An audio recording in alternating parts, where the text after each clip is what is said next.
আবার বিরক্ত করলাম। আমি না ফোনটা ফেলে গেছি আমার। ও আচ্ছা, আমি দেখছি। এই তো ফোন পেয়ে গেছি, এখানেই ছিল। আচ্ছা ভালো। শোনো না, বলছি তোমার ঘরে অন্য কেউ আছে গো? আমি আওয়াজ পাচ্ছিলাম হাসি ঠাট্টার। মানে?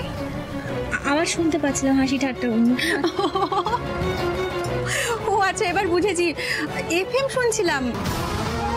ওই এফএমে যে অডিও স্টোরিগুলো থাকে না, ওগুলোই শুনছিলাম। আমার ভীষণ ভালো লাগে ওগুলো, তো আমার নেশার মতো হয়ে গেছে। জিনিসপত্র গোছাচ্ছিলাম আর ওগুলোই শুনছিলাম। আচ্ছা ঠিক আছে, তোমার দেরি হয়ে যাচ্ছে, আমি আসি কেমন? তুমি কিন্তু ভালো থেকো।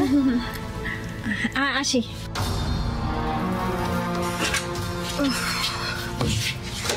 কানের কাছ থেকে বেঁচে গেলাম। এবার আমাকে বেরোতে হবে, বেরোতে হবে।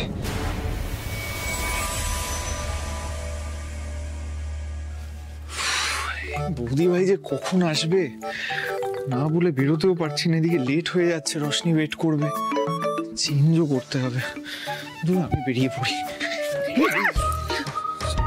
এক্ষুনি একটা কাণ্ড হচ্ছিল পিকু, এত তাড়া কিসের? হ্যাঁ কিসের এত তাড়া? তাড়া আছে, তুমি বলো না ওদিকে কি হলো বলো। এখানে রিয়াংশের ছবি। আজ আমার পায়ের তলার মাটি যতটুকু শক্ত হয়েছে, যতটুকু, তার পুরো ক্রেডিট রিয়াংশের। আর ও শুধু আমাকে নয়, ওর কাছে যে কোনো মানুষ যদি কখনো সাহায্যের জন্য যায়, কাউকে কোনোদিন ফেরায় না।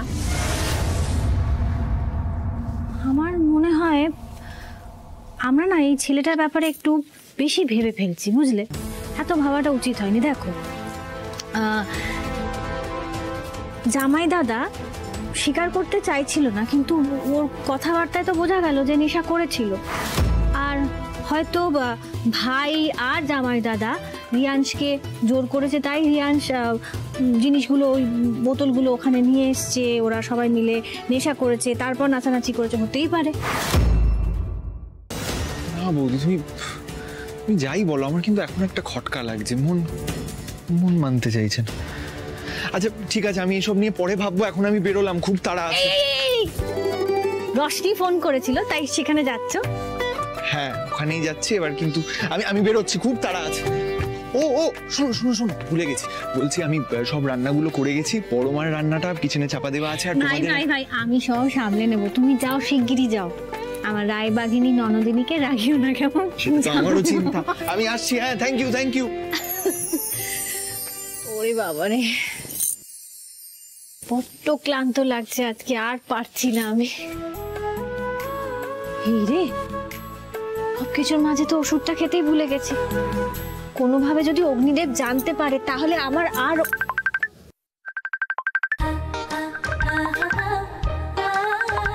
বলতে না বলতেই ফোন, ভিডিও কল। কেমন আছো? তুমি খেয়েছো? আচ্ছা ঠিক আছে, তুমি আগে বলো, তারপর আমি কথা বলছি। সবার আগে একটাই কথা জিজ্ঞাসা করবার, ওষুধ খেয়েছো? হ্যাঁ খেয়েছি তো। বিশ্বাস হলো না তো? স্ট্রিপটা দেখো। আরে জেদ করছো কেন? আমি তো বলছি আমি ওষুধ খেয়েছি। অবাধ্যপনা করো না, হ্যাঁ? স্ট্রিপটা নিয়ে এসে আমায় দেখাও। 1 মিনিট।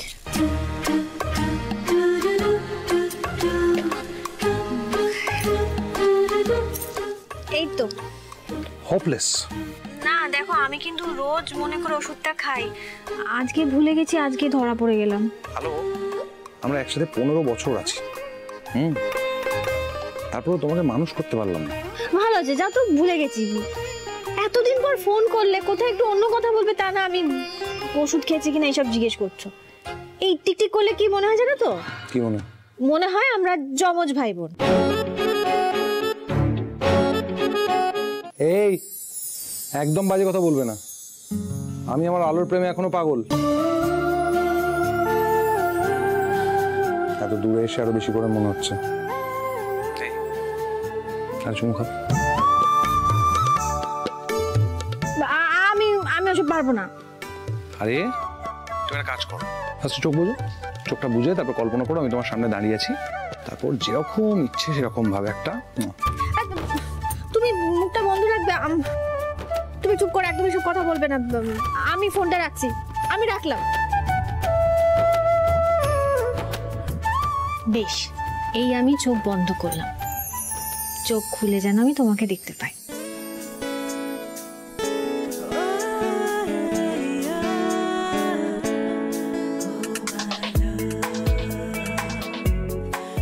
তুমি ডাকবে আর আমি আসবো না, সেটা কখনো হয়?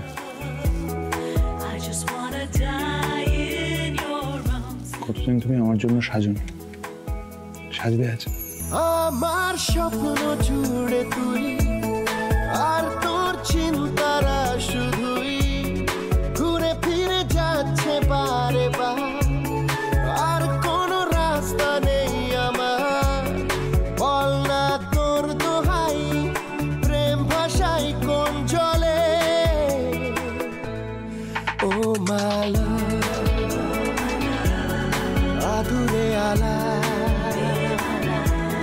ছুঁয়ে তোর চলে এলাম বলে। হ্যালো, দেখো দিকে।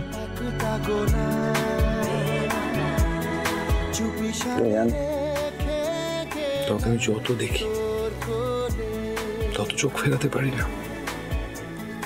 আলো, আমার আলো। বড় বৌদি, একবার এসো না গো নিচে।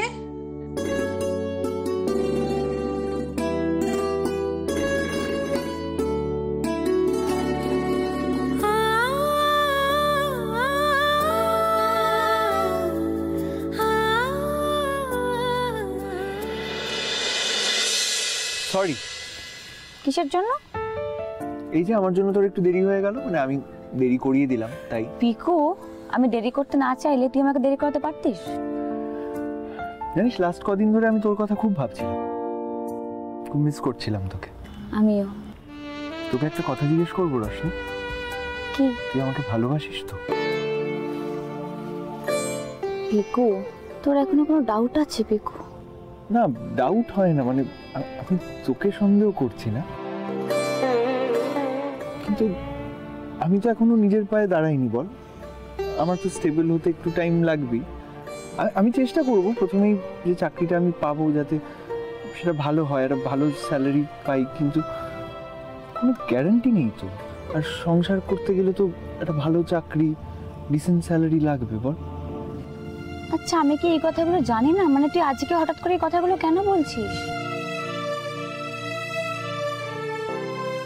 জানি না রশ্মি, আমিও জানি না আমি কেন বলছি। শুধু আমি কদিন ধরে শুধু তোর কথাই ভাবছি, আর আমার খুব ভয় হচ্ছে যে তুই আমায় ছেড়ে চলে যাবি না তো। রশ্মি, আমি রাত্রিবেলা ঘুমোতে পারি না। লাস্ট কদিন ধরে আমি শুধু ভাবছি কখন আমি তোকে এইভাবে আমার কাছে পাবো। তুই আমার জন্য ওয়েট করবি তো? না মানে আমি স্টেবল নই বলে তুই অন্য কারোর সাথে বিয়ে করে নিবি না তো? রশ্মি, তোকে ছাড়া আমি বাঁচতে পারবো না। পিকু,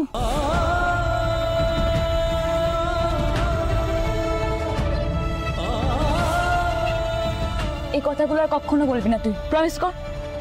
আর তুই একটা কথা শুনে রাখ পিকু, যদি কেউ কখনো আমাদেরকে আলাদা করার চেষ্টা করে তাহলে আমিও বাঁচবো না। আমি তোকে ছাড়া থাকবো না পিকু। আশ্চর্য, এতটা রাত হয়ে গেল এখনো রোশনি বাড়ি ফিরলো না কেন? রশ্মির চালচলন আমার আজকাল একদম ঠিক লাগছে না বাবা, প্রচন্ড বার বেড়ে গেছে, কাউকে মানছে না। মানছে না মানেটা কি? মানতে হবে। এ বাড়িতে একটা ডিসিপ্লিন রয়েছে। আজকে ও কাকে বলে বাড়ি থেকে বেরিয়েছে? বাবা, রোশনি আমায় বলেছিল এক বন্ধুর বার্থডেতে গেছে, ও হয়তো সেখান থেকেই ফিরতে দেরি হচ্ছে। তো বন্ধুর বার্থডে কি সারা রাত ধরে চলছে? দেখুন বাবা, রশ্মি তো আপনারই মেয়ে, একটু ভরসা রাখুন ওর উপরে। কি ভরসা রাখবে তাই নাকি? ব্যাস, তাহলেই তো হয়ে গেল। এই যেমন বাবা রাইমার উপর ভরসা রেখেছিল, তারপরে তোমার মতন একজনকে বিয়ে করলো, ব্যাস। তারপরে তো তোমরা দুজনে মিলেই সংসারে বসে। থামো দেখি বাপু তোমরা। হ্যাঁ উদয়ন, সেই সম্বন্ধটা ভেঙে যাওয়ার পর ও কি আর কোনো সম্বন্ধ দেখা হয়েছে? তা বড় মা, সেটা আর সম্ভব হয়নি। ওই ঘটনাটা পর যে আমাদের সবার কি ফেস লস হয়েছিল আর কি বলবো। পুরো পুরো বিজনেস কমিউনিটিতে কথাটা ছড়িয়ে গেছে। আমার মনে হয় না রশনির জন্য আমরা আর কোনো ভালো ছেলে পাবো। এইভাবে বলিস না ছোট। রশনি তো সবসময় চেষ্টা করেছে সময় মতন বাড়িতে ঢোকার। এইভাবে ও সম্পর্কে কথা বলিস না। আজকে না হয় একটু দেরি করে ফেলেছে, তা বলে মেয়েটা খারাপ হয়ে গেল? বৌদি, বাড়ির ওই পারে দাঁড়িয়ে এই পারের মানুষজনদের ব্যাপারে এত বেশি নাক গলিও না। আজকে রশনি যে এত আশকারা পেয়েছে তার জন্য সম্পূর্ণ দায়ী তুমি। মেহুলি, ফোন করো রশনিকে।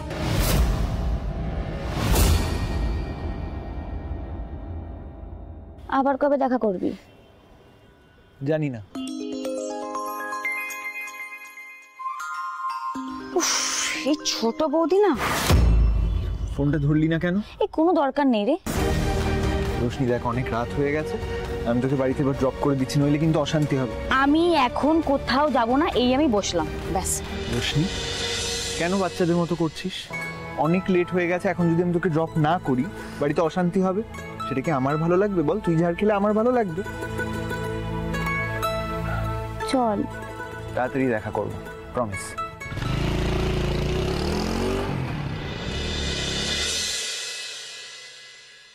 কি হলো? নাম না। রোশনি, অনেক দেরি হয়ে গেছে কিন্তু, এবার ঝাড় খাবি, যা।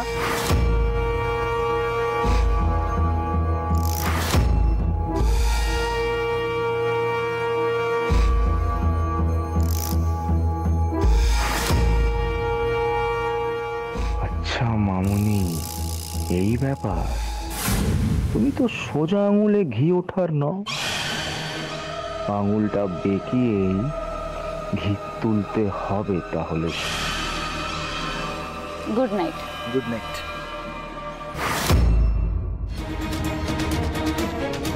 পিছনের দরজা দিয়ে ঢুকতে হবে, আশা করি ওই দিকটা এখন কেউ নেই। বাবা, কি আস্পর্ধ, আবার আমার কলটা কেটে দিল। কি করছো? বারবার কল করছি আমরা, বারবার কেটে দিচ্ছে। ভীষণ বার বেড়ে গেছে তো। আজকে একবার ওকে ফিরতে দাও, তারপর আমি দেখছি। আবার ফোন করো। আবার তাই ট্রাই করছি। ওই দেখুন আবার কি শুরু কি করেছে এটা? অদ্ভুত ব্যাপার, এতটা বেপরোয়া হয়ে গেছে। বাড়ির থেকে বারবার কল যাচ্ছে, ধরছে না। হ্যাঁ, ধরিনি। তার কারণ তুমি যখন আমাকে ফোন করেছিলাম রাস্তায় ছিলাম, আওয়াজে শুনতে পাইনি। আর এক্ষুনি যে ফোনটা করলে তখন আমি অলরেডি বাড়ির সামনে চলে এসেছিলাম। কি ধরবো সেখানে আমি? কি বা তোমাকে বলবো? আর তুমি এবার আমাকে কি বলবে সেই তো চেঁচাবে ছোট বৌদি। রশনি, বাবা এটা কিভাবে কথা বলছো আমার সাথে? রশনি, তুমি এইভাবে তোমার বৌদির সঙ্গে কথা বলতে পারো না। কেন বাবা? ছোট বৌদি যখন সবার সাথে মিসবিহেভ করে তখন তোমরা তো কিছু বলো না, চুপ করে থাকো। আমি যা করেছি বেশ করেছি। গলা নামিয়ে কথা বলো। কটা বাজে খেয়াল আছে? এতটা যে রাত হচ্ছে বাড়িতে ফোন করে তুমি কাউকে জানাতে পারতে না? বড় পাখা গজিয়েছে না তোমার? বাবা প্লিজ, একটা দিন লেট হয়েছে, আর হবে না।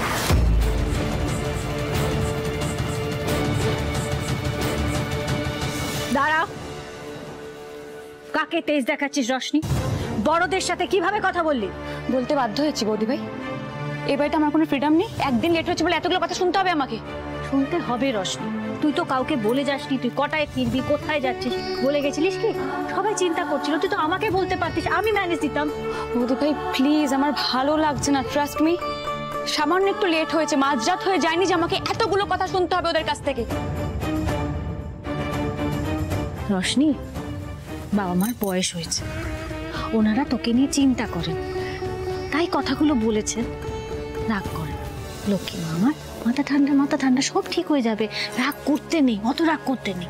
আচ্ছা আচ্ছা শোনো না, আমার সত্যি বলছি আমার ভালো লাগছে না, আমি রুমে যাই প্লিজ। উদয়ন, ওর লক্ষণ আমার একদম সুবিধের ঠেকছে না, ওকে তাড়াতাড়ি বিয়ে দিয়ে দে। কিন্তু বড় মা, বাবা, রশ্মির জন্য ছেলে পাওয়া তো খুব সোজা হবে না। ও যা না কুচু। আপনার মাথায় কেউ আছে বাবা? আমি না ভাবছিলাম যে আছে।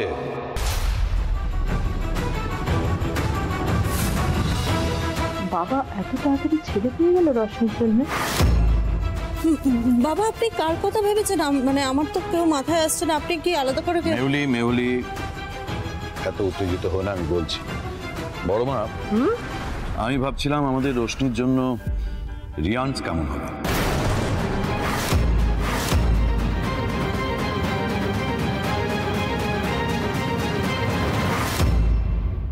ওয়াও, খেতে দিচ্ছি মেঘ না চাইতেই জল।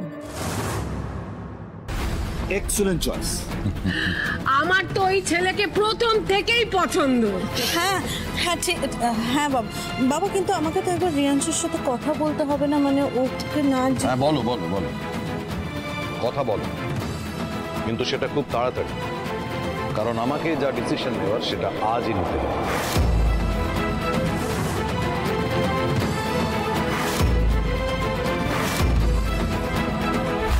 হে ঠাকুর, কি হতে চলেছে এই বাড়িতে? রশ্মি তো কখনোই এই বিয়েটা মেনে নেবে না। পিকুর কি হবে এবার? আবার কোনো বিপদ আসতে চলেছে এই পরিবারের উপর।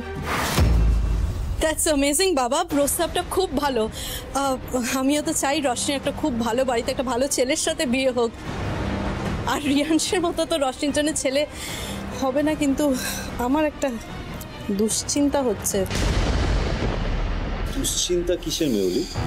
রিয়াংশ তো তোমার ভাই হয়। আর ছোট নাথ বউ, আমি বুঝতে পারছি তোমার সাথে দিনরাত রোশনির খটাখটি লাগে, সেই কারণেই তুমি ওকে ভাইয়ের বউ করতে চাইছো না। কিন্তু ভেবে দেখো, এই বাড়ির বউ হিসেবে তোমারও তো কিছু দায়িত্ব থাকে।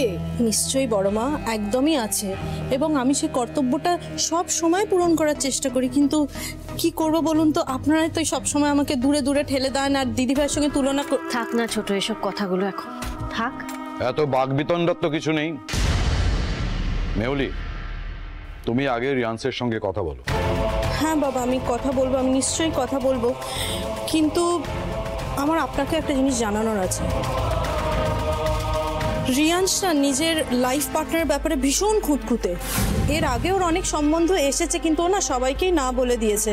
তাই আমাকে যদি রিয়ান্সকে কনভিন্স করতে হয় রশ্মির জন্যে, আমায় কিন্তু রশ্মির পুরো ব্যাপারটা রিয়ান্সকে সত্যি সত্যি জানাতে হবে, ওকে সবটা বলতে হবে আমাকে। কিচ্ছু করার নেই বাবা, চিন্তা করবেন না, আমি দেখছি, আমি আছি তো, আমি দেখছি, আমি কথা বলে দেখি কি করা যায়। হ্যাঁ কথা বলো, কিন্তু খুব তাড়াতাড়ি, কারণ আমি আজকে ডিনার টেবিলে বিষয়টা পাকা করতে চাই। বাবা, বলছিলাম যে একটু তাড়াহুড়ো হয়ে যাচ্ছে না, মানে আপনি আগে রিয়াংশের সাথে কথা বলুন, একটু রশ্মির সাথে কথা বলুন। রশ্মির সিদ্ধান্তটা জানার তো প্রয়োজন, তাই না? মানে তুমি বাজ আসবে না না দিদি ভাই, তুমি কিছুতেই বাজ আসবে না। তোমার সমস্যাটা কি বলো তো? আর তোমার কি মনে হয় আমার ভাইটা কি ফেল না? রশ্মি যদি রিয়াংশকে বিয়ে না করে, আমার ভাইয়ের কোনোদিন বিয়ে হবে না। আরে বাবা ছোট, আমি ওভাবে কথাগুলো বলতে চাইনি, আমি শুধু সব দিকটা সামাল দেওয়ার চেষ্টা করছি। বড় বৌমা, রশ্মির বিয়ের বিষয়ে তোমার একটা কথা না বললেও চলবে। আর আজকে এখানে যে বিষয়ে আলোচনা হচ্ছে তার একটা শব্দ যেন রশ্মির কানে না যায়। আগে মেহুলি রিয়ান্সের সঙ্গে কথা বলুক, তারপরে বাকি বিষয়টা ভাবা যাবে। কথা? আমার সাথে আবার কিসের কথা? ভাই চল ঘরে চল, আমি বলছি তো। এখানেই বল না, এখানে তো সবাই পরিবারের লোক। বাবা রিয়ান্স। হ্যাঁ আঙ্কেল। আমি কি বলছিলাম জানো তো, আসলে তুমি খুব কম দিন হলো আমাদের এই বাড়িতে এসেছো, কিন্তু তার মধ্যেই তোমার ব্যবহারে আমরা সবাই মুগ্ধ। তুমি আমাদের সকলের খুব প্রিয় মানুষ হয়ে উঠেছো। আঙ্কেল, আপনি তো এমন ভাবে বলছেন যেন আমার সাথে কারো বিয়ে দেবেন। এক্স্যাক্টলি, বিয়েরই কথা হচ্ছে। কিন্তু কার সাথে? আমার ছোট নাতনি রোশনির সাথে।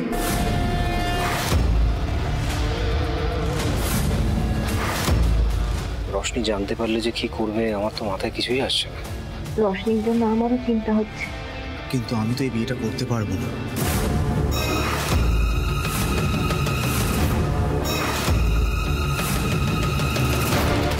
রিয়াংশ, তোমাকে একটা কথা বলার আছে, প্লিজ কাম ইন।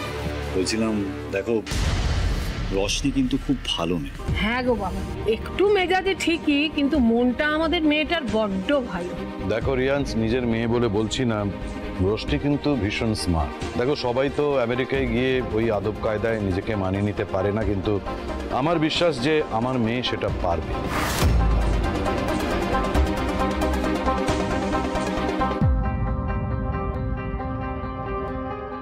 বৌদি, তুমি কিছু বলবে?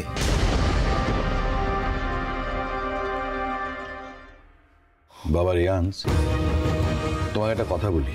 দেখো, রোশনি আমার মেয়ে, আমি তো ও সম্পর্কে যা যা বলবো সেটা ভালোই বলবো। তবে তোমার যদি ওকে নেহাতি অপছন্দ হয় তাহলে আমি কিন্তু তোমাকে জোর করব। এই বাবা আঙ্কেল, আপনি তো কন্যা দায়গ্রস্ত পিতার মতন কথা বলছেন। আমি এটা মিন করতে চাইনি আঙ্কেল। এই পরিবারে আসার পর আমি বুঝতে পারলাম জয়েন্ট ফ্যামিলি কাকে বলে। এখানে সবাই কত আনন্দ করে থাকে, একে অপরের সাথে বেঁচে থাকে। এই পরিবারের সদস্যরা যদি আমাকে নিজের সদস্য বলে গ্রহণ করে তো আমার সৌভাগ্য। আমি রোশনিকে বিয়ে করতে রাজি।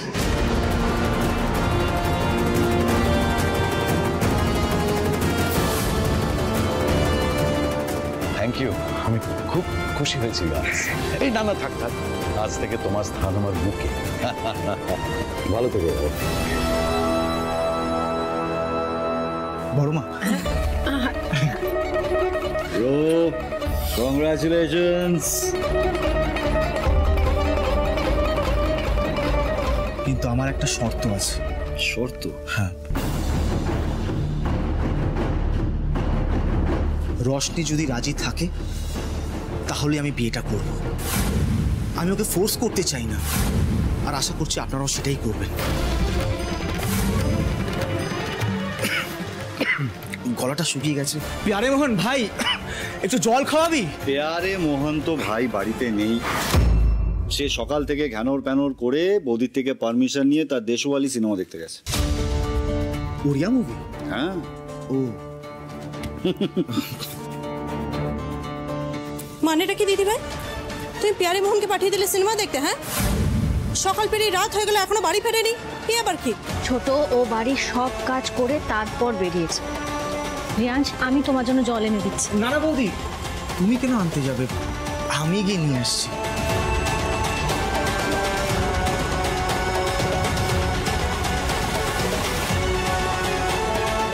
থ্যাঙ্কস মেহুলি। আজকে সত্যি অনেক বড় একটা দুশ্চিন্তা আমার মাথা থেকে নেমে গেল। রোশনিকে কিছু বলতে পারবো না, এদিকে যে পিকু এখনো ফিরলো না। আমি যে কি করে কি করবো বুঝে উঠতে পারছি না।